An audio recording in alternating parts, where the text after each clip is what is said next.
খবর, মঙ্গলবার খসড়া তালিকা প্রকাশ করবে নির্বাচন কমিশন। বাংলায় কত নাম বাদ পড়বে?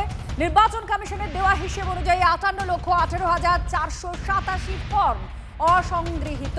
মনে করা হচ্ছে খসড়া তালিকা থেকে বাদ করতে পারে এই সংখ্যা, মানে 58,18,487 এই সংখ্যক নাম বাদ যেতে পারে।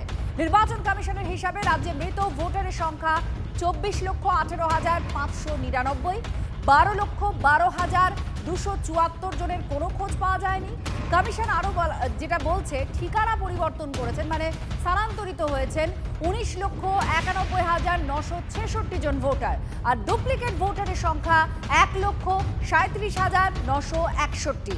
এছাড়াও আরও 57,687 জনকে রাখা হয়েছে অন্যান্য তালিকায়। যে নাম বাদ যাচ্ছে 58 লক্ষ, আমরা এই মুহূর্তে আমাদের শীর্ষ নেতৃত্ব গোটাটা খতিয়ে দেখছেন। এই নিয়ে কোনো ডিটেল এখনই বলতে পারবো না, আমাদের পুরোটা অ্যানালিসিস করা হচ্ছে।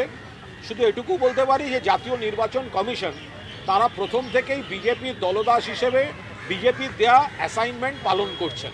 ফলে তারা যাই করুন সেটা বিজেপির রাজনৈতিক উদ্দেশ্য সাধনে করবেন, এটা ধরে রাখাটাই স্বাভাবিক।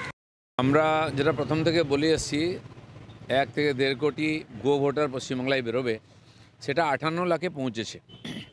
বিভিন্ন ধরনের মৃত নামই তো এখানে 10%, প্রায় এক একটাতে 50 থেকে 100 পর্যন্ত এক একটা বুথে মৃত ভোটারের নাম আছে, অথচ জমা হচ্ছে যে 100% চলে এসছে, কোনো মৃত ভোটার নয়। এই যে প্রায় 24 লক্ষ বেরিয়েছে, তারা কারা? সেরকম